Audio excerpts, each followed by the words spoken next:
de manera excelente y listos para poder trabajar en este fin de semana en continuación de la clínica penal sección EVE, ¿no?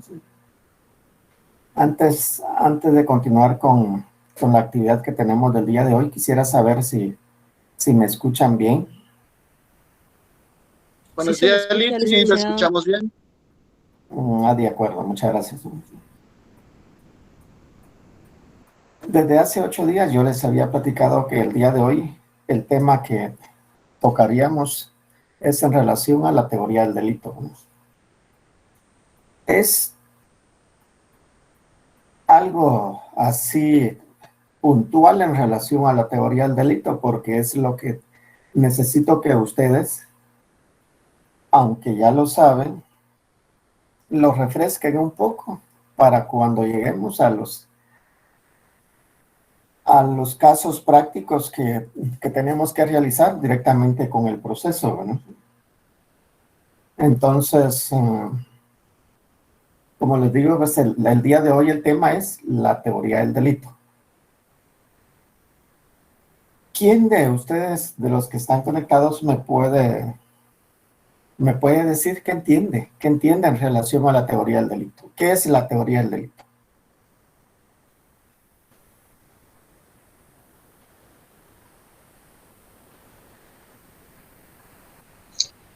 Buenos días, Lick. Yo entiendo que se refiere a todo el proceso durante el cual se tipifica un delito, la acción u omisión que comete la persona y la forma en la cual legalmente pues se tipifica el delito también en las leyes nacionales y cómo encuadra el actor dentro de las características del delito. Está bien, muchas gracias. Sí me parece bastante acertada su respuesta. ¿Alguien más?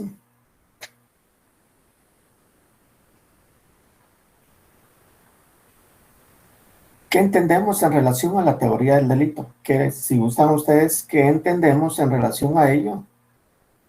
¿En qué momento aplicamos la teoría del delito? ¿Y desde cuándo se considera que nace esa teoría del delito? Entonces acá nosotros podemos decir, bueno, que efectivamente cuando nosotros decimos qué es la teoría del delito, piense que en relación a esta teoría del delito se da antes, durante e inclusive después de la aplicación de una ley, ¿no?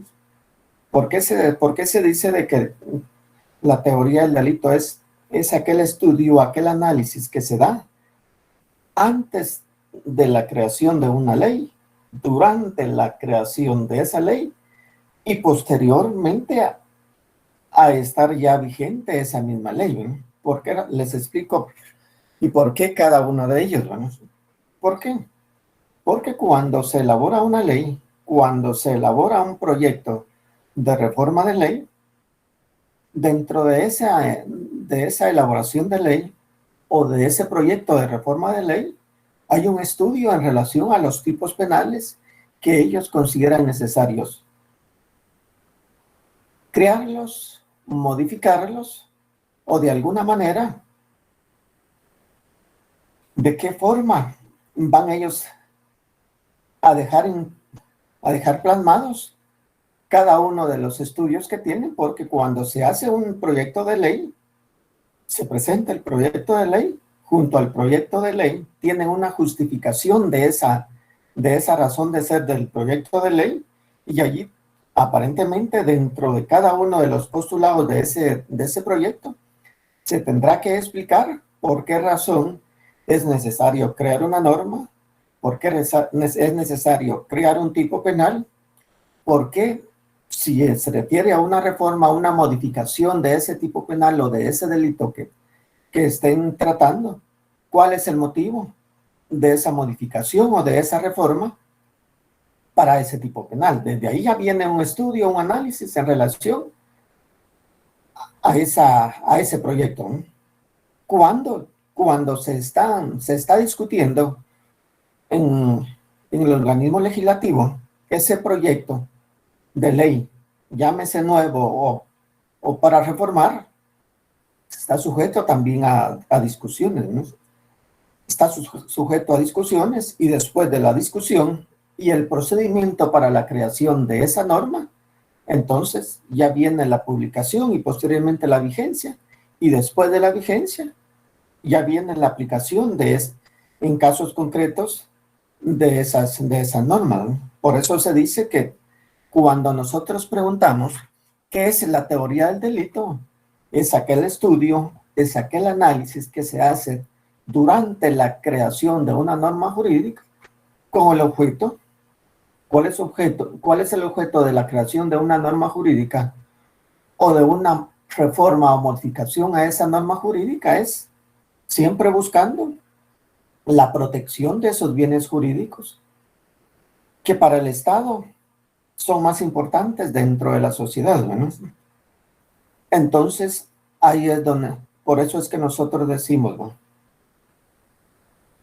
La teoría del delito es aquel estudio, aquel análisis que se hace durante la creación de una norma con el objeto de proteger los bienes jurídicos más importantes para la sociedad, ¿no?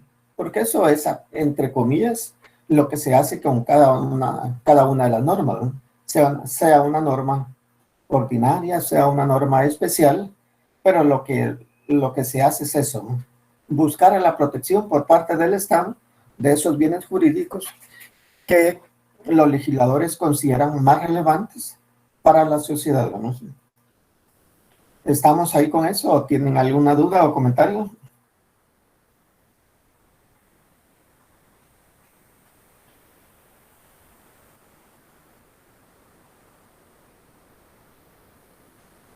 ¿Alguna duda? ¿Sí lo entienden? ¿A qué se refiere esa teoría del delito y en qué consiste? Sí, Lick, está claro. Licenciado, muchas gracias. Bueno. En relación a la teoría del delito, algo que ustedes ya perfectamente conocen, ¿no? Cuando se crea una norma jurídica de carácter penal, se establece la creación de un tipo penal de un delito.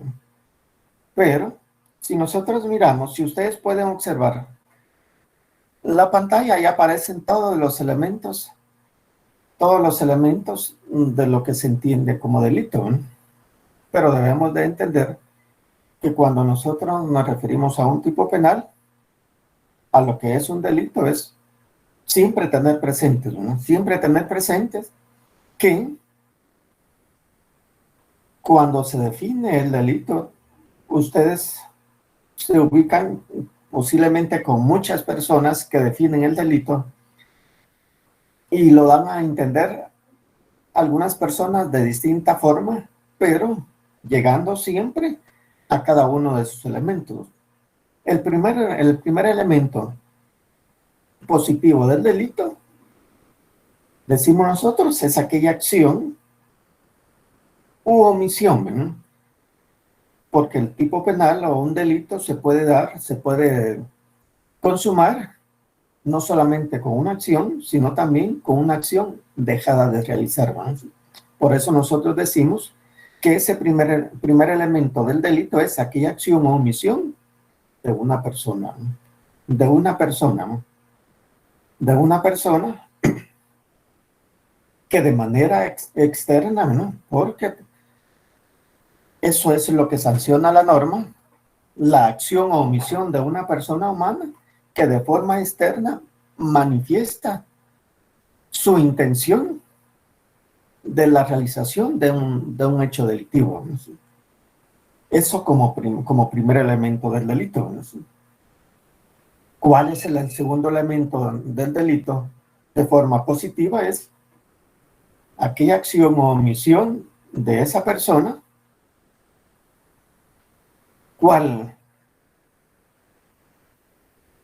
que se encuentra adecuada, que se encuentra establecida en una norma y que esa norma tiene la consecuencia jurídica de una sanción o hace otra observación.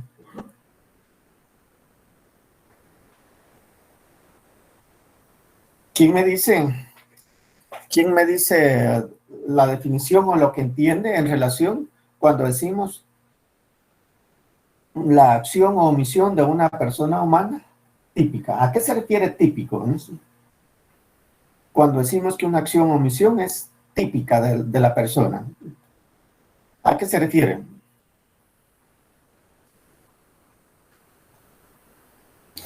En función con el principio de legalidad. Ajá, en función con ese principio de legalidad, ¿qué más? Y bueno, Es algo que regularmente hace la persona. Sí. ¿Qué hace o deja de hacer? licenciado, en función del principio de legalidad, la acción típica se refiere a cuando la conducta que se comete o se hace o se deja de hacer está previamente regulada en una norma.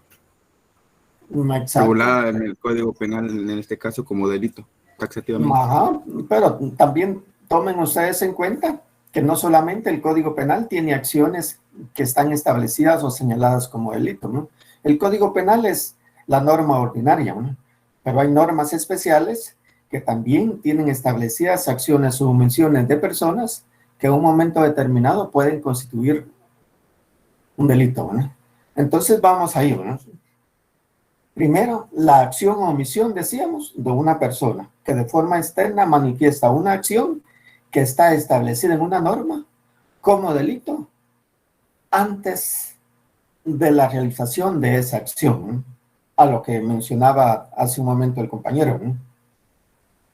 Decíamos nosotros cuando mirábamos en relación a ese principio de legalidades que nadie puede ser sancionado por acciones o omisiones que no estén previamente establecidas en una norma ordinaria o especial como delitos o inclusive faltas. Entonces a eso es lo que se refiere el segundo elemento de la tipicidad, ¿no? Aquella acción o omisión que ha realizado la persona o que ha dejado de realizar, pero que esa acción que esa persona realizó está dentro de la norma ordinaria o norma especial señaladas antes de la realización de esa acción como una acción delictiva, ¿no? Vamos al tercer elemento, ¿no? La antijuricidad, ¿no? Antijurídica, ¿no? ¿Por qué una acción o omisión de una persona puede ser típica y al mismo tiempo antijurídica, ¿no?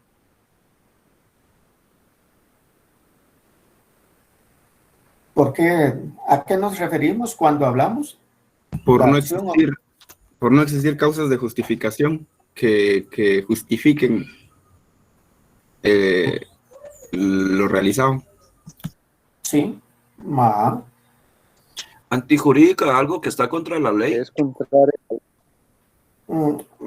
Algo que es, así se dice, ¿no? Así se dice de acuerdo a los elementos, a la descripción o a lo que se entiende de cada uno de estos elementos del delito, ¿no? Que la antijuricidad se refiere a aquella acción que es contraria a lo que se establece en la norma jurídica, ¿no? Pero fíjense que yo también lo miro de otra manera, ¿no? Esa acción de esa persona jurídica, al lugar de ser contraria, ¿qué es lo que hace? Adecuar su actuar a lo que la norma jurídica establece, ¿no? Si la norma jurídica establece que quien matare a una persona comete el delito de asesinato, ¿qué es lo que hace esta persona? Realizar la acción, ejecutar esa acción de cualquier forma que sea y darle muerte a esa persona. Entonces,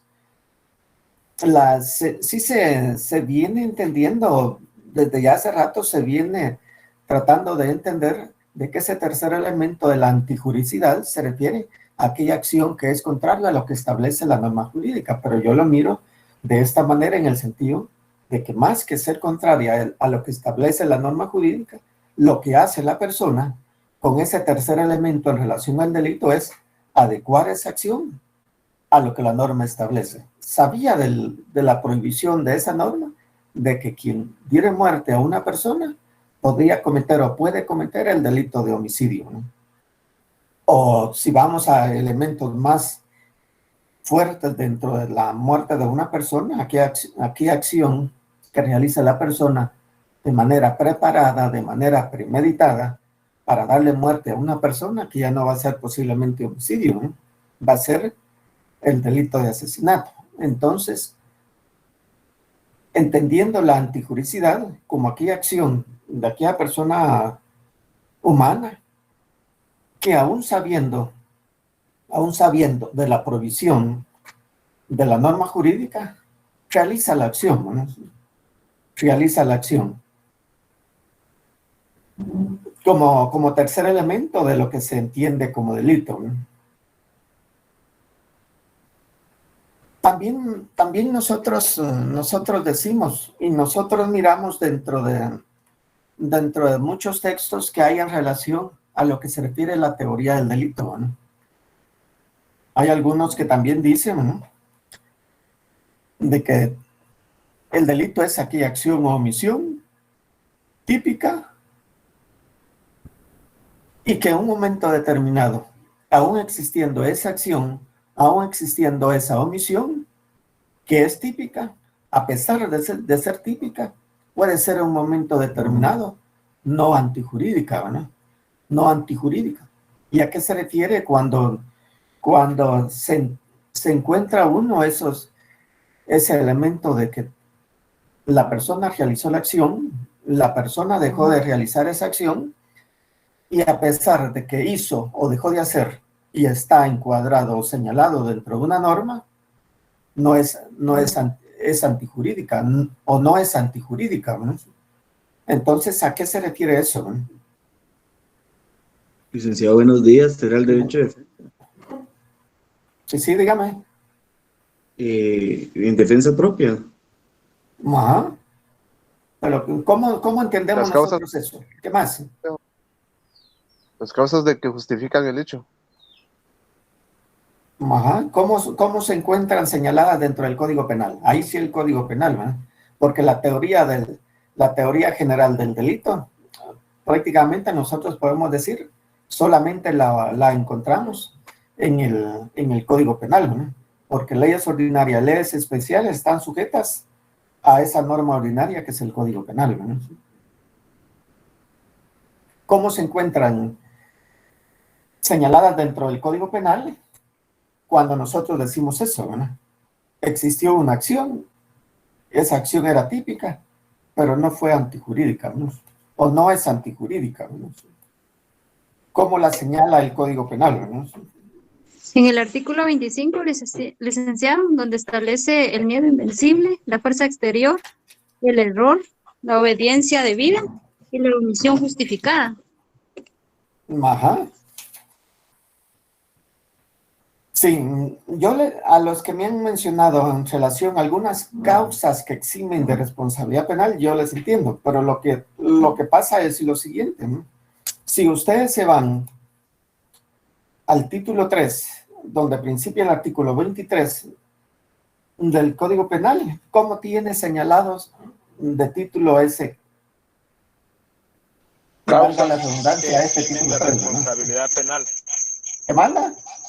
Causas que eximen de responsabilidad penal. Sí, a eso es donde voy, ¿verdad? Y no pensando necesariamente en cuál de todas, ¿verdad? Sino la situación es lo siguiente, ¿verdad? Podemos nosotros en un momento determinado decir, ¿verdad?, existió una acción, esa acción es típica, pero no fue antijurídica. ¿Por qué razón? Porque el Código Penal señala las causas que eximen de responsabilidad penal a una persona y menciona varias, ¿verdad? Las causas de inimputabilidad, las causas de justificación y las causas de inculpabilidad, ¿verdad? En un momento determinado, cualquiera de esas causas que eximen de responsabilidad penal puede ser aplicable a una acción que, como les repito, pues fue una acción humana, una acción típica, pero no se pudo sancionar. ¿Por qué razón? Porque esta persona posiblemente realizó esa acción en un momento que sus pensamientos no estaban lúcidos o que sus pensamientos nunca han estado lúcidos, ¿no? ¿A qué nos referimos con eso? A una causa de inimputabilidad. Una persona que aún siendo mayor de edad, realizó una acción, pero durante la investigación se establece que esa persona es una persona con retraso mental, ¿no? Entonces, si es una persona con retraso mental, ¿qué es lo que dentro de la evaluación psiquiátrica va a determinar esta persona? De esta persona, que es una persona no capaz de comprender la acción que realizó, ¿no? Entonces, si no era capaz de comprender esa acción que realizó, la norma no lo, o sea, la norma no lo sanciona, ¿no? ¿Por qué razón? Porque esa persona, como repito, además de no comprender esa acción que realizó como delictiva, entonces la voluntad de esa persona jamás existió, y como consecuencia de ello, posiblemente lo único que tal vez se le podrá tramitar es un proceso para la aplicación exclusiva de medidas de seguridad y corrección, ¿no? ¿Y qué busca esto, no? ¿Qué busca esto? Que de esta persona se pueda establecer si es capaz de mejorar esa situación en la cual cometió el hecho delictivo y que ya no lo vuelva a hacer, ¿no? A eso es donde vamos cuando decimos, con relación al tercer elemento, que una acción puede existir, puede ser típica, pero posiblemente no antijurídica, porque se pueda dar cualquiera de las causas que eximen de responsabilidad penal a esa persona. Y lo que es el cuarto y quinto elemento, yo los miro prácticamente como que van a lo mismo. La culpabilidad, ¿no? Ya dijimos, existió una acción, esa acción es típica, es antijurídica y existe por la culpabilidad, es también punible, ¿no? Si una persona en sus cinco, aquí ya miramos distinto, ¿no? Una persona en sus cinco sentidos dejó de realizar una acción o realizó esa acción que al momento de la investigación se establece que es típica, que es antijurídica, y lo hizo aún sabiendo la prohibición que está establecida en esa norma como delito o falta. Allí es donde se dan los presupuestos de esta norma penal para decir, esta persona sí es responsable y a consecuencia de eso merece una sanción penal, ¿no? Una sanción penal que está señalada dentro de la norma, dentro de un mínimo y un máximo, en relación al principio de legalidad, que fue lo último que miramos en relación a las garantías constitucionales, ¿no? Entonces, esos serían los elementos positivos del delito. Ahora yo les pregunto a ustedes, ¿no? ¿Quién me da una definición de lo que entiende como delito?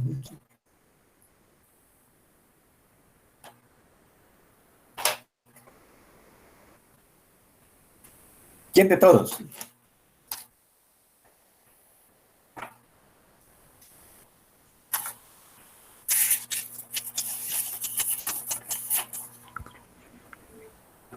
¿Ninguno se anima? Lick, podría ser un... Buenos días. Acción antijurídica. Buenos días, licenciado. No le escucho muy bien, pero no. Lick, perdón, Buenos podría días. repetir la pregunta, disculpe. ¿Quién ¿quién me puede dar o proporcionar una definición de lo que entiende como delito, ¿no? Buenos días, licenciado. ¿Podría ser una Buenos días. acción típica, antijurídica, culpable y punible del ser humano? Ajá, pero completándola un poquito más, sí, yo le entiendo que me da los elementos, pero ¿quién comete la acción? La persona. Sí, entonces la incluimos dentro de la misma definición de lo que entendemos como delito, ¿no?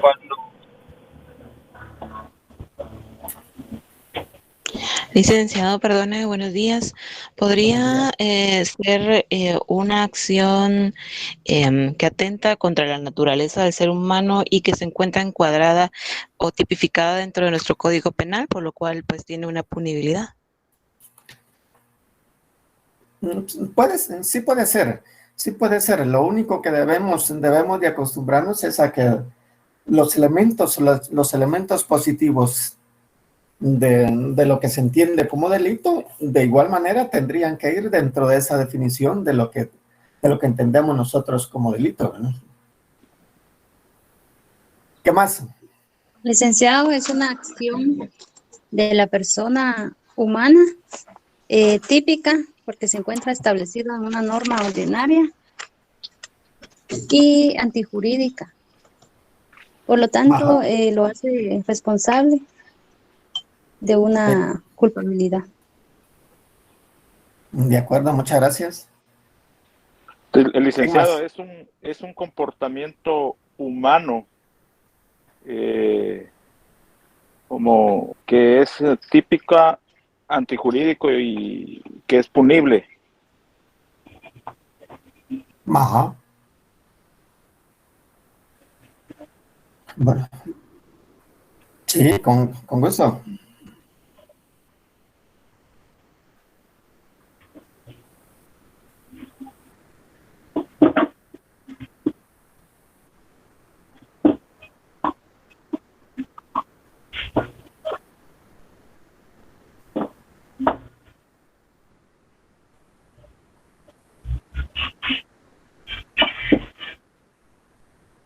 Ajá. De acuerdo, muchas gracias.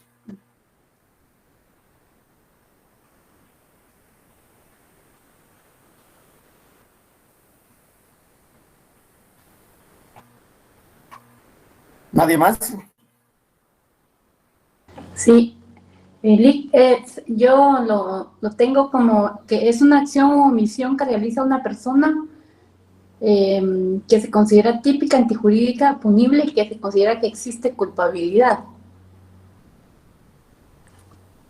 Ajá. Eso. Muchas gracias. Licenciado, el delito así ya como resumen y para entenderlo fácil es todo comportamiento humano que va en contra del orden jurídico penal de nuestra legislación. Ajá. Lo único que posiblemente lo entendemos así más fácil, ¿no? Pero al manejarlo de esa manera, dejamos por un lado algunos de los elementos, ¿no? Siempre debemos, a mi forma de ser, siempre debemos de acostumbrarnos a tratarlo de entender de la manera siguiente, ¿no? Es aquella conducta realizada por una persona de manera externa y de manera voluntaria, que se encuentra señalada en una norma jurídica como delito falta, ¿no? Conducta humana realizada de forma externa y de manera voluntaria, que se encuentra señalada o establecida dentro de una norma como delito o falta. Para que nosotros realmente tengamos claro de que esa acción, además de ser una acción de esa persona humana, como ya les dije, tiene que ser manifestada, tiene que ser de manera externa, y aparte de ser manifestada, realizada de manera externa, tiene que ser realizada de forma consciente, de forma voluntaria, en base a esa acción dolosa que la persona está realizando, ¿no? Entonces, tomemos en cuenta nosotros estos elementos positivos del delito para entenderlo de esa manera, ¿no?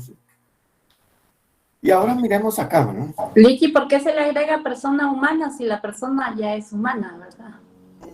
Sí, bueno, eso tal vez posiblemente esté de mal, ¿verdad?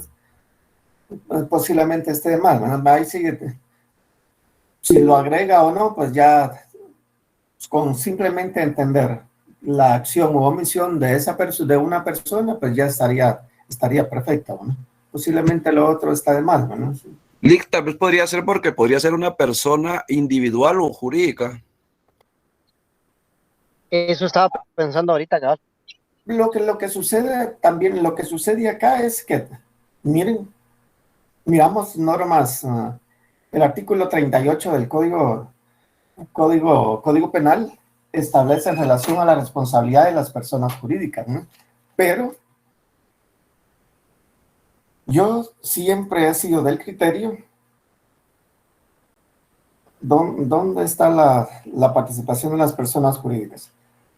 Pero he sido del criterio que las personas jurídicas en sí, por su forma de ser, no cometen acciones delictivas.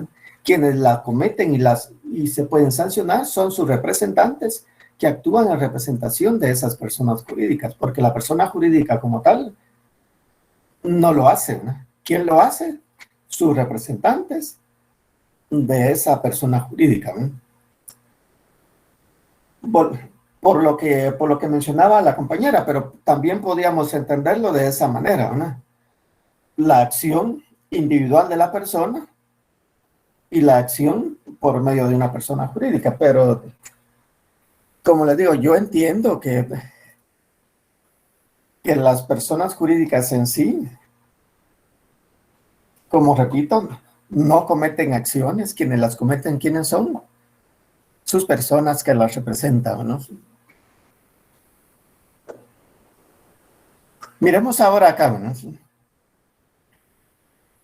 El derecho penal. ¿Qué es el derecho penal? Bueno, decimos nosotros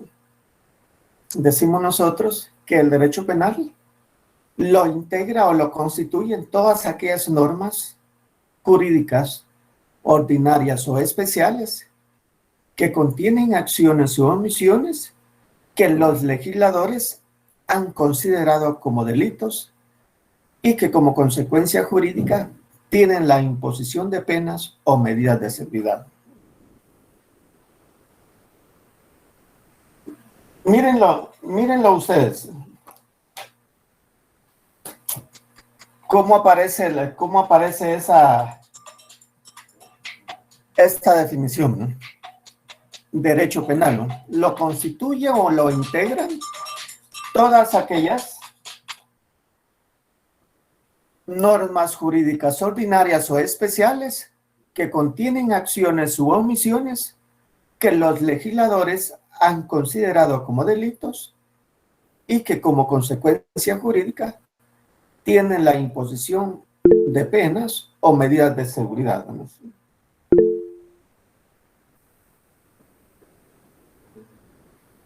¿Entienden esta definición de lo que es el derecho penal? ¿O tienen alguna definición distinta a ustedes o algo que agregar a lo que tenemos acá?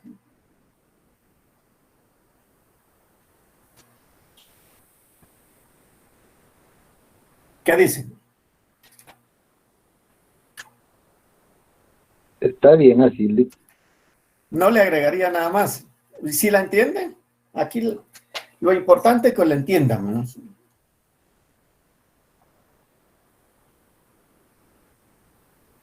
¿No les da duda de algo? Tal vez que sean punibles. Así, pero aquí está, apenas. Y yo se la entiendo. Ajá. Entonces, si la entiende, dígame usted, ¿por qué incluimos dentro de esta definición como consecuencia jurídica la imposición de penas o medidas de seguridad? O medidas de seguridad. ¿Por qué la incluimos? Por el hecho de que como el actor, digamos, tiene que tener una consecuencia sobre los actos. Y yo entiendo que en derecho penal, pues la consecuencia no es que directamente le haga daño al patrimonio de una persona, por ejemplo, o de una institución, sino que es un daño a la sociedad y por lo tanto como que es intangible y se le tiene que aplicar una pena para que no vuelva a cometer el mismo acto porque dañó a la sociedad en general. Ajá, es que con respecto a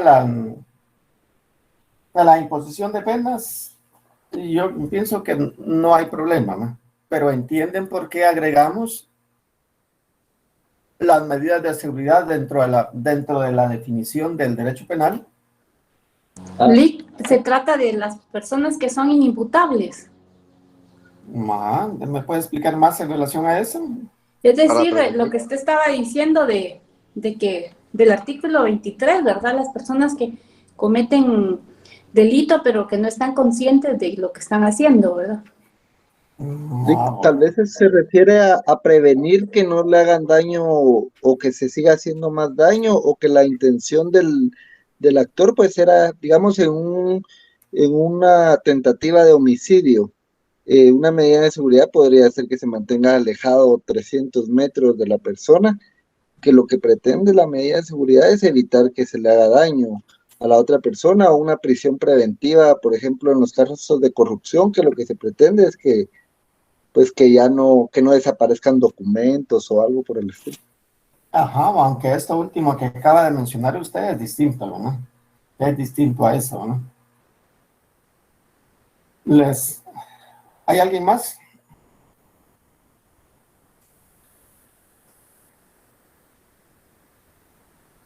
¿Algún otro comentario más?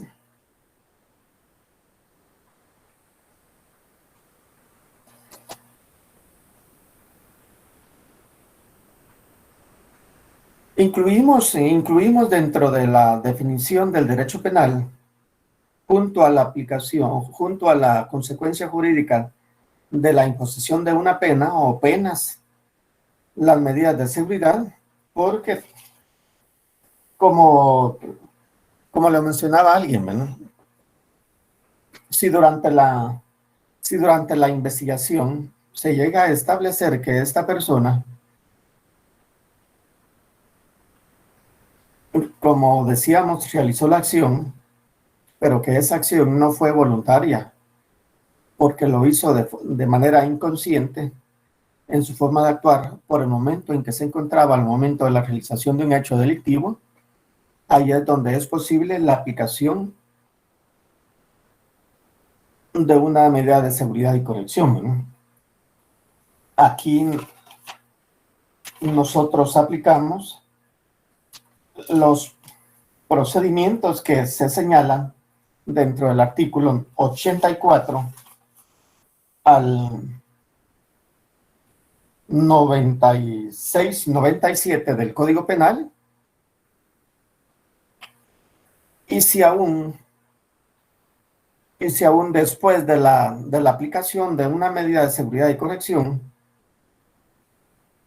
tenemos duda porque no nos la señalan estos artículos que les acabo de mencionar, nos vamos a lo que se establece el artículo 505 del Código Procesal Penal, ¿no?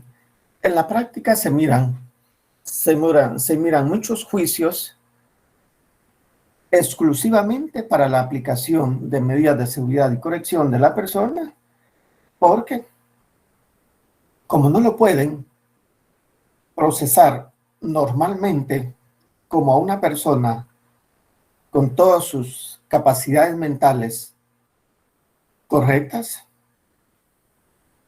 se le aplica o inclusive terminan formulando acusación para la aplicación exclusiva de medidas de seguridad y corrección, y lo que buscan esto no es una sanción, ¿verdad? Busca una corrección de esa enfermedad o de ese padecimiento que esta persona tiene, y el objetivo es eso, ¿no? Por eso es que esa medida de seguridad, en la mayoría de veces, uno observa las sentencias y se imponen por tiempo indeterminado, ¿no?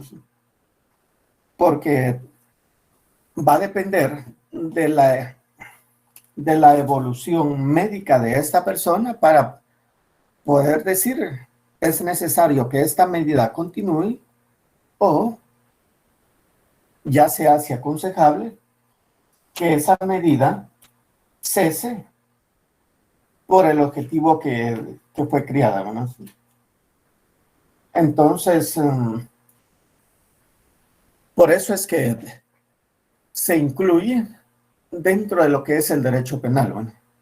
Porque si existe esa acción, pero esa acción la hizo la persona sin la intención, sin la voluntad, por el estado mental en que se encontraba, ahí es donde se aplica ese procedimiento especial en un momento determinado y de conformidad con el proceso en sí, en su totalidad, ya se llega a la imposición de esa medida. La controla de igual manera el juez de ejecución mediante la realización o revisión de esa medida cada 6 meses, ¿no? Cada 6 meses, y lo que se evalúa es, de acuerdo a los informes médicos, a los dictámenes periciales de estas personas, ver cuál ha sido la evolución de esta persona en relación al tiempo en que se impuso, al momento en que se están realizando las revisiones de esa medida, ¿no? Eso en relación a lo que debemos de entender en relación al derecho penal, ¿no? También... Licenciado, disculpe que lo interrumpa. Es que dígame, no tenga pena. Tengo una duda respecto a las medidas de seguridad. La persona, el juez que lo ejecuta, ¿con base a qué lo hace? Entiendo que hay otra persona, supongamos la esposa, llega a decir, mire, mi esposo es esto, y cualquier infinidad de situaciones. Y el juez viene y ejecuta y manda a sacar al esposo, digamos, de la vivienda. Pero mi pregunta es, ¿con base a qué pruebas? O sea, cualquiera puede llegar y decir varias situaciones de la otra persona. Ahorita vi el caso de una persona cercana que ya le pusieron medidas de seguridad, que el juez lo mandó a Alcohólicos Anónimos, que las medidas están para 6 meses, pero él ni ha sido escuchado, o sea, ni le han notificado. Entonces, ¿con base a qué hacen? ¿Un juez viene y dicta esas medidas? Pero aquí póngale usted atención a algo, ¿no? Usted lo que me está mencionando no es la medida de seguridad y corrección que nosotros estamos observando acá dentro del Código Penal, sino esa medida de seguridad que posiblemente le impusieron a esa persona es a consecuencia de una acción familiar o una acción, pero que no es precisamente del procedimiento penal, ¿no? Es el procedimiento que se establece por medio de los juzgados de violencia contra la mujer para allí es donde hay en cierto momento medidas de seguridad para alejamiento, para la persona que aparentemente está sufriendo esos problemas, y la prohibición hacia la persona que se las está imponiendo, ¿no? Pero no se refiere directamente a estas medidas de seguridad que nosotros estamos viendo acá, ¿no? Estas medidas de seguridad que nosotros miramos acá es a consecuencia de un proceso penal, ¿no? Dentro de ese proceso penal se llegan a recabar todos los medios de investigación y a consecuencia de esos medios de investigación ya se realiza el juicio para la aplicación exclusiva de medidas de seguridad y corrección, ¿no? Pero son dos situaciones totalmente distintas, ¿no? Gracias. Lo otro posiblemente sean de carácter familiar, pero esto que estamos viendo no es de esa naturaleza, ¿no? Se refiere al ramo penal, ¿no? Está bien, gracias, licenciado. Pero sí lo entienden, ¿no? Sí, gracias. Es que lo que pasa es que la ley de violencia contra la mujer establece las posibilidades en un momento determinado de solicitar hacia el juez competente en la aplicación de medidas de seguridad, ¿no? Pero no se refieren a estas, ¿no? Son otro tipo de medidas de seguridad que, como usted indica, posiblemente se las impongan cada 6 meses, y si no hay oposición, pues, y después de esos 6 meses la persona es necesario que continúe con esas medidas, se las vuelven a dejar, ¿verdad? Pero son totalmente distintas acá, ¿verdad? Por eso es que nosotros vamos a ver, cuando miremos la fase preparatoria del proceso penal, que a consecuencia del proceso penal en su etapa preparatoria, hay actos conclusivos que son formales, y dentro de esos actos conclusivos que son formales, inclusive puede existir la acusación para la aplicación exclusiva de medidas de seguridad y corrección, ¿no? Pero no confundirlas con las que establece la Ley de Violencia contra la Mujer, con las que establece el Código Penal, ¿no? Son totalmente distintas. Gracias por la aclaración, licenciado. Espero que me haya entendido, ¿no? Sí, perfectamente, gracias. No tenga pena. El objeto del derecho penal, ¿no? Sí, nosotros ya mencionábamos cuando platicábamos en relación a lo que es el delito, que el objeto del derecho penal, como parte de esa teoría del delito, es la protección de todos aquellos bienes jurídicos que se consideran de importancia para la sociedad, ¿no? Como parte de la misma teoría del delito, ¿no? ¿Y quién va estableciendo qué bienes jurídicos son más importantes para protegerlos de acuerdo a las normas? Es el mismo legislador el que va viendo la necesidad de poder crear, modificar o adicionar algunas normas como el objeto ¿no? Cuando nosotros nos preguntamos cuál es el objeto del derecho penal, es la protección de todos aquellos bienes jurídicos que se consideran de importancia para la sociedad, ¿no? Y nosotros tenemos un ejemplo claro, ¿no? ¿Cuál es el principal bien jurídico tutelado que se protege de acuerdo al Código Penal, ¿no? ¿Quién me lo dice? La vida, licenciado. ¿Por qué? ¿Por qué dice eso?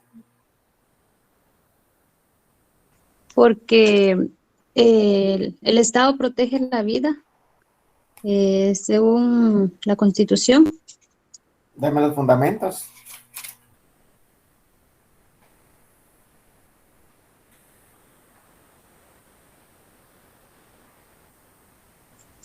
Sí, en el artículo 3, licenciado. En el artículo 3, donde dice que tenemos derecho, que el Estado garantiza y protege la vida humana desde su concepción, así también como la integridad y la seguridad de la persona.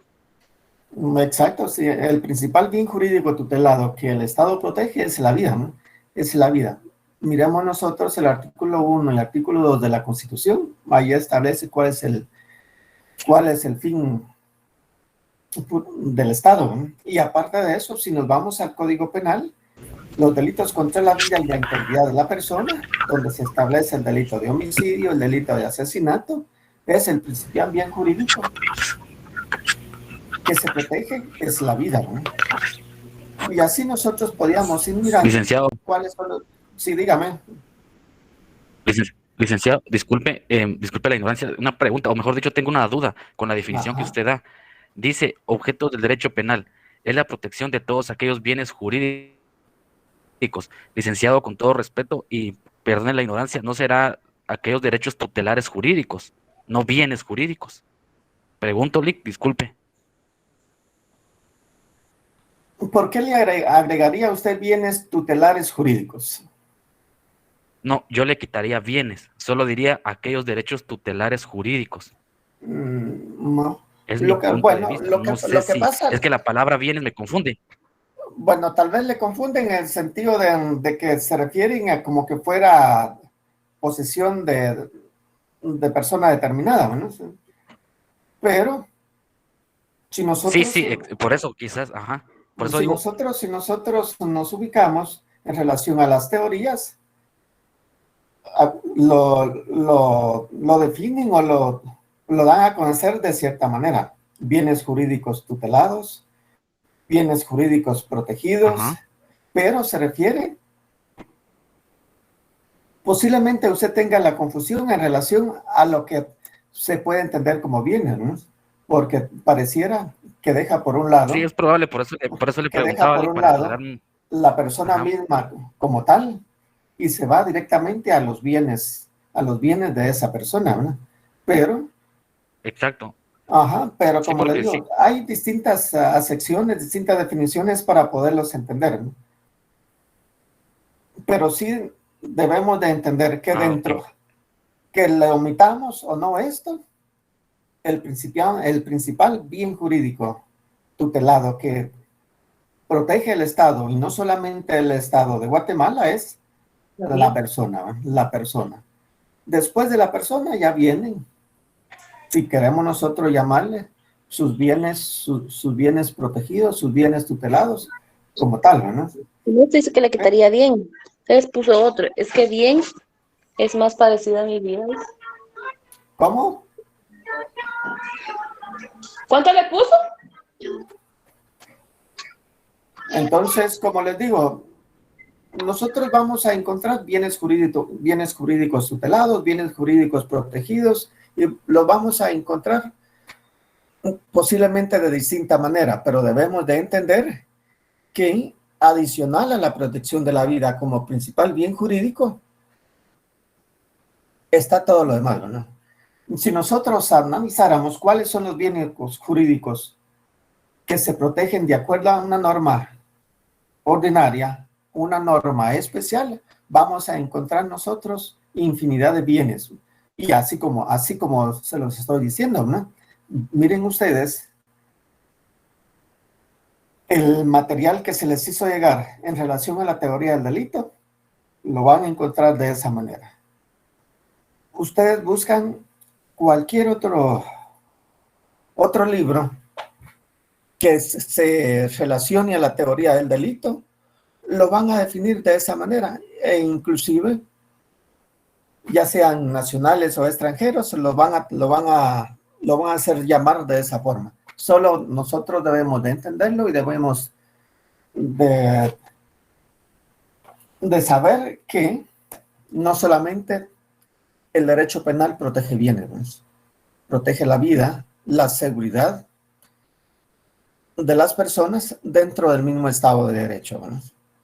Entonces, como les digo, para que no se confundan, y para que no se confundan, lo que tenemos que hacer es leer, ¿no? Leer para entender lo que nos quieren dar a decir en relación a la teoría del delito, ¿no? Yo, como les decía al inicio de la actividad de hoy, ¿no? Yo sé que esto ustedes ya lo vieron, pero necesito que lo refresquen, ¿no? Que lo refresquen, o si algunas personas ya no se recuerdan de esto, pues de plano lo va a tener que leer nuevamente, ¿no? Porque la teoría del delito es importante para los casos concretos, ¿no? Características del derecho penal, ¿no? Nosotros ya entendemos que normalmente se definen 5 características del derecho penal, ¿no?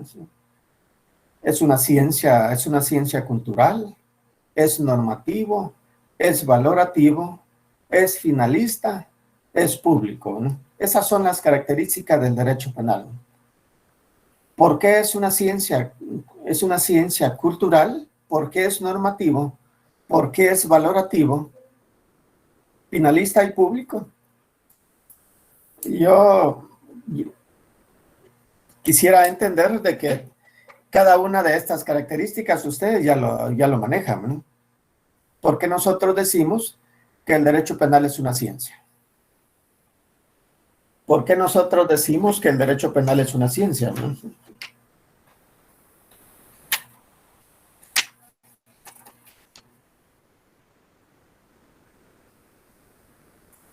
Ajá. ¿Y cuál es el método científico?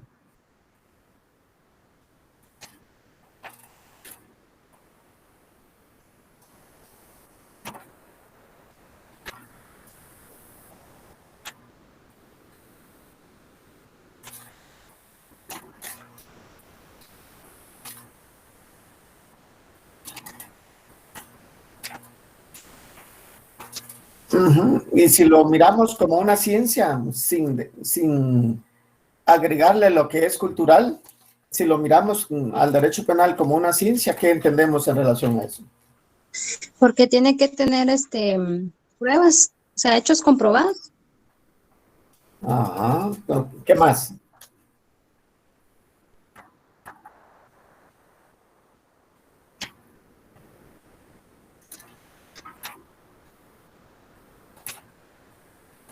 Ajá, sí. Posiblemente podíamos entenderlo de esa manera, ¿no?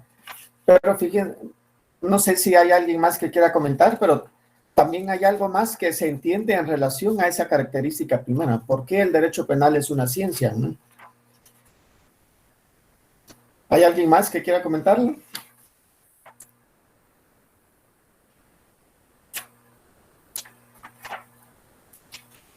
Decimos que el derecho penal es una ciencia porque si ustedes se dan cuenta, van ustedes hacia atrás a lo que se ha entendido el derecho penal. No siempre se ha tenido la idea de que el derecho penal es único, ¿no? Que el derecho penal es único y que no es cambiante, ¿no? El derecho penal, a consecuencia de las mismas actitudes de la misma sociedad, ha evolucionado como parte de la actividad del Estado mismo para la protección de esos, vuelvo a repetir, de esos bienes jurídicos que pertenecen a la persona o de esos bienes jurídicos que el Estado está en la obligación de proteger, ¿no? Decimos nosotros que es una ciencia porque el derecho penal tiende a evolucionar, ¿no? Tiende a cambiar, tiende a modificarse. Váyanse ustedes. Como un ejemplo de acá tenemos, miren ustedes, en el año 73, la única norma ordinaria penal que existía es el Código Penal, ¿no? La única norma ordinaria que existía era eso, era el Código Penal, ¿no? ¿Y por qué razón? Después de la existencia del Código Penal, se ha visto la necesidad de la creación de la ley contra la narcoactividad, de la ley contra el lavado de dinero u otros activos, de la ley contra la delincuencia organizada, la ley de femicidios, y así podemos nosotros citar muchas normas especiales que hay, ¿no? Y por eso nosotros decimos que es una ciencia. El derecho penal es una ciencia porque es cambiable, es modificable. Y además de esto que yo les acabo de mencionar, vamos nosotros a la historia del derecho penal, ¿no? Van ustedes a encontrar muchas personas, científicos en relación, estudiosos del derecho penal, que le han indicado a usted que entendía antes por derecho penal, que entendía antes en relación a lo que es delito, ¿no? Cada día, en cada momento, en cada época de estas personas, sus formas de analizar, sus formas de pensar han sido distintas, ¿no? Y es por eso a la evolución que a diario va teniendo el derecho penal es que se dice que es una ciencia, ¿no? ¿Por qué el derecho penal es normativo?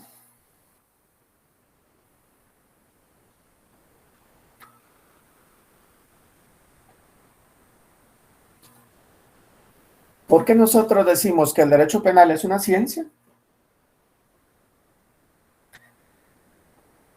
Ya lo dijimos, ¿no? ¿Por qué es normativo?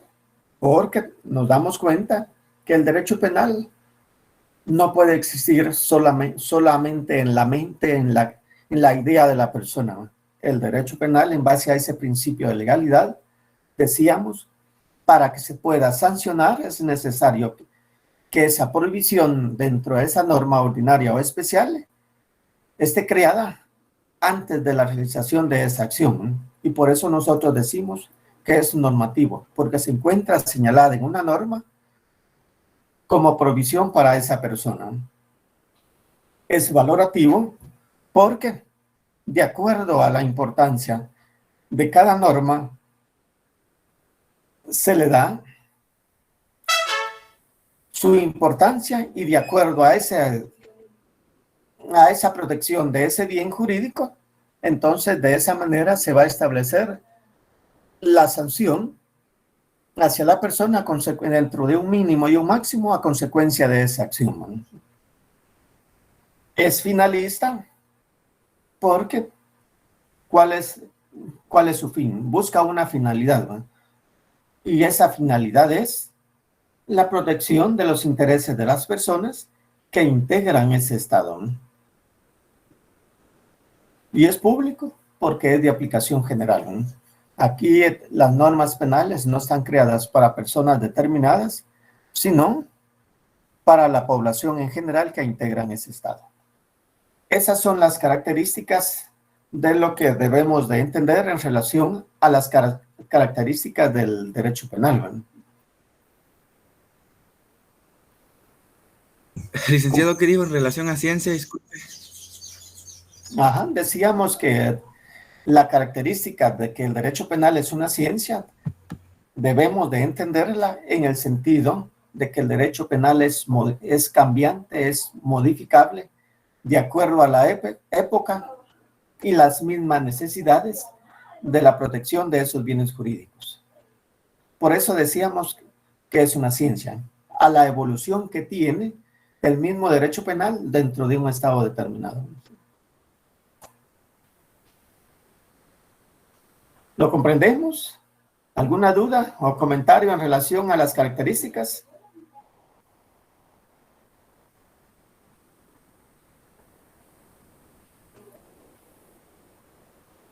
¿Lo comprenden? ¿Alguna duda o comentario? Todo claro, licenciado. Licenciado, disculpe, Dígame. ¿podría repetir otra vez lo de es valorativo? Es que no lo entendí mucho, por favor. Bueno, se las vuelvo a repetir las 5. Decíamos primero que es una ciencia. ¿Por qué decíamos que es una ciencia? Porque el derecho penal tiende a modificarse, tiende a cambiar de acuerdo a las necesidades mismas de un estado determinado. Por eso nosotros podemos decir así de forma concreta que es una ciencia, por la evolución misma que tiene dentro del Estado de Derecho. Decimos que es normativo porque esas acciones en relación al derecho penal tienen que estar establecidas o señaladas dentro de la norma, ya sea ordinaria o especial, ¿no?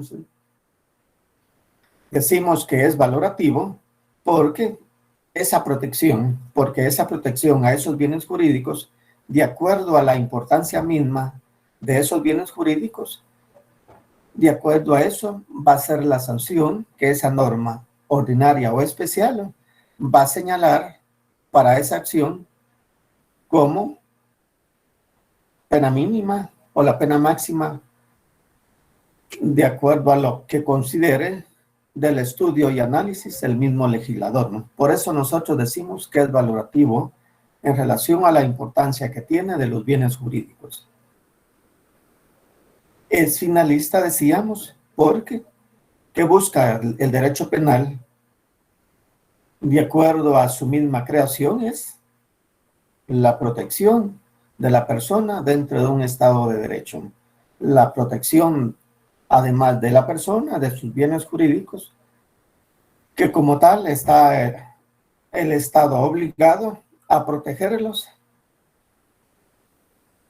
Y público, porque es de aplicación general, ¿no? Las normas están creadas para todas las personas que integran el Estado, o aún no siendo parte del Estado, pero que puedan, en un momento determinado, quebrantar o violentar una norma jurídica.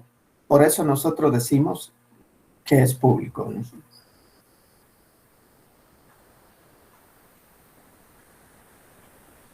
¿Estamos ahí con eso? Sí, gracias. Sí. Sí, licenciado. ¿Alguna duda o comentario más?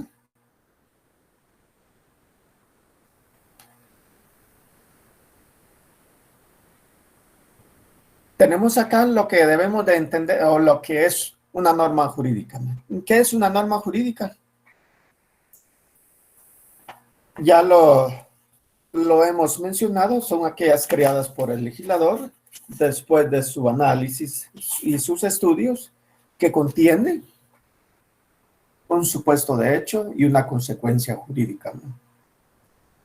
Dentro de una norma jurídica, ¿quién me lo dice, no? ¿Qué es un supuesto jurídico? Un supuesto de hecho, ¿no? Dentro de una norma jurídica, ¿cuál es el supuesto de hecho? Es la conducta, es la premisa mayor, lo que se supone que debe de pasar para la premisa, la consecuencia, el resultado. Ajá, denme un ejemplo. Bueno, un supuesto de hecho puede ser, vamos a regular una conducta o lo del delito de homicidio. El supuesto es, pues, bueno, que se dé muerte a otra persona. Y eso trae puesto un supuesto jurídico, un supuesto de derecho, que es la consecuencia de la misma, que sería la sanción. Ajá, cuando nosotros decimos que norma jurídica, muchas gracias, son. Cuando nosotros decimos que las normas jurídicas son aquellas elaboradas por el legislador como el objeto de proteger esos bienes jurídicos en favor de las personas, y que esos elementos de la norma jurídica es un supuesto de hecho, cuando nosotros mencionamos que dentro de la norma jurídica el supuesto de hecho es la acción o la omisión que esta persona tiene que realizar o dejar de hacer para que pueda tener a consecuencia de eso la sanción jurídica, ¿no? Y la sanción jurídica o la consecuencia jurídica de una norma no es más cuando, como lo decía el compañero, ¿no?, la acción de matar, ¿no?, el que diere muerte, ¿no?, será sancionado, ¿no?, con la pena tal, ¿no? Esa es la consecuencia jurídica que cada una de las normas puede establecer, ¿no? Establece una acción y a consecuencia de esa acción está la imposición de una sanción, de una pena, ¿no? Esto no es complicado de entender, ¿no? Debemos de entender que las formas de comisión de los hechos jurídicos solamente de acuerdo al Código Penal están señalados como dolosos y culposos, ¿no? Las formas de comisión de los hechos jurídicos de acuerdo al Código Penal solamente pueden ser de forma dolosa o de forma culposa. ¿Quién me dice qué es el dolo? ¿Qué es el dolo dentro del derecho penal? ¿Quién me lo dice? Licenciado, el dolo es cuando una persona realiza un delito tipificado en ley, pero que efectivamente daña a la víctima de manera intencionada, planificada, estructurada, distinto a la forma culposa como un accidente, digamos, donde posiblemente por impericia no fue capaz, digamos, de evitarlo, mientras que la acción dolosa sí es planificada y es intencionada. Ajá. El licenciado, dolo es la circunstancia en la cual una persona con su plena capacidad volitiva y cognitiva desea realizar una conducta y desea obtener el resultado mismo de la acción, o la omisión es querer hacerlo. Ajá, sí. Licenciado, es la intención que tiene la persona de realizar ese daño. Ahí sí que con toda conciencia y voluntad de querer dañar a la otra persona. Exacto, exacto. ¿Cómo lo define el Código Penal? En el artículo 11 del Código Penal dice Ajá. que el delito es doloso cuando el resultado ha sido previsto o cuando, sin perseguir ese resultado, el autor se lo representa como posible y ejecuta el acto. Ujú. Ahí tenemos lo que se puede entender en relación a lo que es el delito doloso, ¿no? El delito doloso, ¿no? El delito es doloso cuando el resultado ha sido previsto o cuando, sin perseguir ese resultado, el autor se lo representa como posible y ejecuta el acto, ¿no? De acuerdo a lo que establece este artículo 11, ¿será que solo un tipo de dolo señala el artículo? O de acuerdo a la misma teoría, lo que hemos estado mirando, existen varias clases de dolo. El dolo eventual, el dolo propiamente dicho, eso puedo distinguir. ¿Cómo podría usted verificar si efectivamente de ese artículo 11 el dolo eventual se puede establecer? Bueno, porque dice, es doloso cuando el resultado ha sido previsto o cuando sin perseguir ese resultado el autor se le representa como posible y ejecuta el acto. Se toma como dolo eventual esa posibilidad que también tiene la persona, ¿no? Sí, ya la parte final del artículo. Dolo directo. Fíjese que nosotros, si miramos cómo se establece el artículo 11, nosotros podríamos decir, bueno, las clases de dolo que se pueden señalar de acuerdo al artículo 11 es, ¿qué dice la primera parte de ese artículo 11? Es delito doloso cuando el resultado ha sido previsto, ¿no? De forma directa, de forma concreta, le dice cuándo es delito doloso, ¿no? Cuando el resultado ha sido previsto. O, ahí ya queda o cuando, sin perseguir ese resultado, el autor se lo representa como posible y además ejecuta el acto, ¿no? Dolo indirecto, ¿no?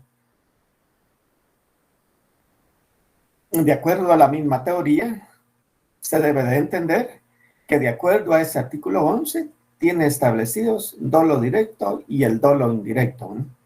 Y el dolo eventual, en sí como dolo eventual, es aquel que está un poquito más lejos del dolo indirecto, ¿no?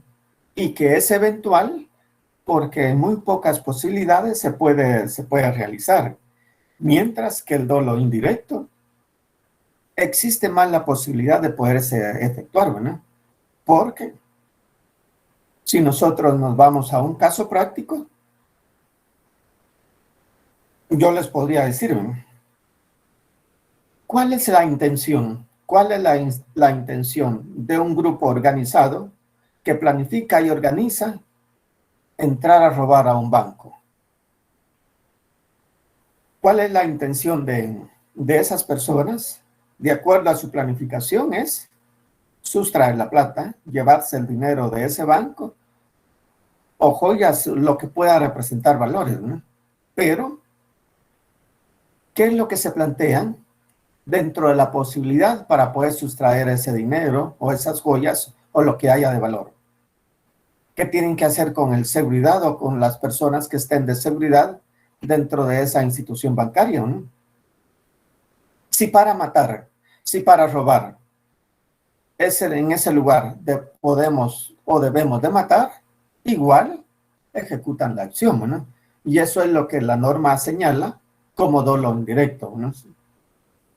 Y como repito, el dolo eventual se entiende como aquel que está más difícil de poderlo realizar después de ese dolo indirecto. Distinto a lo que es en sí como tal, ¿no? ¿Alguien tiene otro criterio o qué piensa de eso? Lick, buenos días, ¿cómo está? Mire, Bien, que me alegro. Mire, Lick, yo pienso que el dolo eventual es que la persona sabe que puede producir un efecto por lo que está haciendo, pero aún así espera que no pase, pero puede pasar, ¿verdad? Entonces no sé si me explico bien, es que el dolo eventual es el que más me causa pues confusión. No, de hecho es el más difícil de poderlo de entender. Por eso les decía, ¿no? De que de acuerdo al artículo 11, con el dolo directo no hay ningún problema, ¿no? No hay ningún problema porque la misma norma lo dice de esa manera, ¿no? El delito es doloso cuando el resultado ha sido previsto, ¿no? Planifica una acción y lo realiza, ¿no? El dolo es directo. De esa manera lo tenía planificado y de esa manera lo realizó, ¿no? Ese es el dolo indirecto o directo. Este es el dolo directo. Este muy bien. primero es el dolo directo. Y por ejemplo, si yo por ejemplo, tengo un montón de parales de metal en mi casa, abro la puerta y cuando entra alguien y entra y lo mato. ¿Qué pasa ahí? ¿Qué tipo de dolo sería ahí? Bajo su interpretación, ¿vale? Ajá. Bien complicado porque usted podía pensar, yo no dejé todos esos parales, todas esas cosas con el objeto de causar un daño, ¿no? Yo lo dejé allí, pero porque lo voy a usar, ya lo voy a utilizar, o porque lo tenía allí, a menos que usted en su pensamiento tenga algo previsto o algo planificado para esa persona para cuando lo llegue a visitar, ¿no? Una situación totalmente distinta, ¿no? Depende de la forma en que se plantea, ¿no? Porque aquí miremos lo siguiente, ¿no? O cuando sin perseguir ese resultado, el autor se lo representa como posible y ejecuta el acto, ¿no? Entonces, se sale del dolo directo de esa posibilidad porque la norma como que da ese camino. Bueno, no lo va a hacer de forma directa, pero si usted quiere, aún dentro de su forma de actuar con intención o planificada o premeditada, como ustedes quieran llamarle, bueno, yo, sea como sea, yo quiero llegar a esa realización de esa acción, ¿no? Pero ahí es donde poníamos el ejemplo, pero el dolo eventual es aquel que está dentro de las posibilidades más remotas de poderse realizar, ¿no? Y que en casos muy determinados es posible que se realice, pero en la mayoría no, ¿no? El dolo eventual, por eso es que yo le decía al compañero, poderlo establecer dentro del artículo 11 realmente es imposible, ¿no? Nosotros solamente encontramos lo que podemos entender como dolo eventual en la teoría, pero puramente en la práctica, ya para la aplicación de un caso concreto, bien complicado para poderlo tratar de comprobar a consecuencia de una acción, ¿no? Licenciado, disculpe. ¿Cómo? Sí, dígame. Entonces, las penas aquí a imponer en dolo directo y dolo indirecto y eventual son diferentes, ¿verdad? No, es que ahí no estamos viendo lo que se refiere a penas, ¿no? Ahí lo que estamos viendo es las formas de acción de la persona, ¿no? Eso es lo que más se mira ahí, no tanto la consecuencia jurídica, la pena para la persona por un hecho determinado, sino la acción en sí como tal, ¿no? Cuándo es con intención, cuándo es sin intención, o cuándo puede ser culposo, que son las únicas formas de realización de las acciones, ¿no? Eso es lo que se mira, ¿no? ¿Comprende? Ok, gracias. Sí lo comprenden. Como le digo, no se refiere a la imposición de penas, se refiere a la forma de actuar de la persona en un momento determinado, ¿no? Sí, pero en cuanto a la imposición de penas, me imagino... Allí ya es otra situación, que sería aparte de comentarle, ¿no? Porque para la imposición, el dolo directo y el dolo directo, para la imposición de una pena, yo les digo, de acuerdo al artículo 35 y 36 del Código Penal, las dos personas, en cualquiera de las formas que se realicen, son autores, ¿no? Son autores y como consecuencia de eso, posiblemente van a tener la misma sanción, ¿no? pero ya es otro momento, ¿no? Sí, pues ahorita Sí, lo que licenciado. se está interpretando, va, Milik, el tipo Ajá, de es dolo. solamente cuando Ujú, entender que hay dolo interpretación. directo, dolo indirecto, Exacto. de acuerdo a la misma forma de actuar, ¿no? ¿Alguien quería hablar por ahí? ¿Alguien quería comentar algo?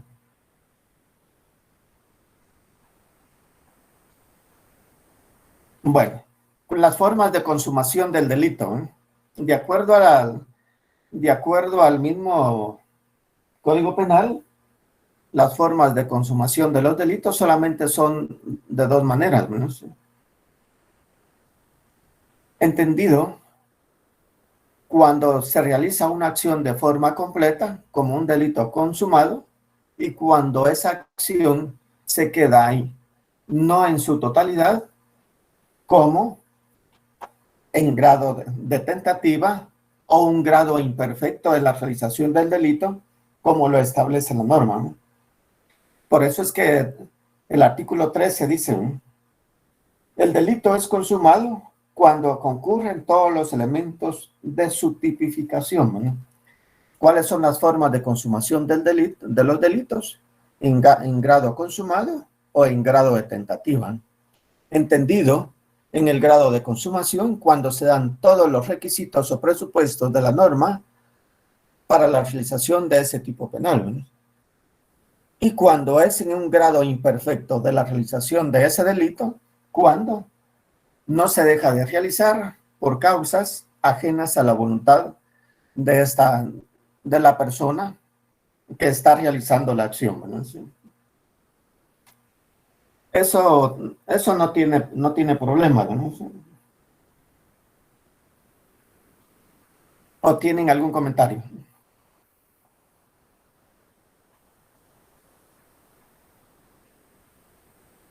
¿Ninguno?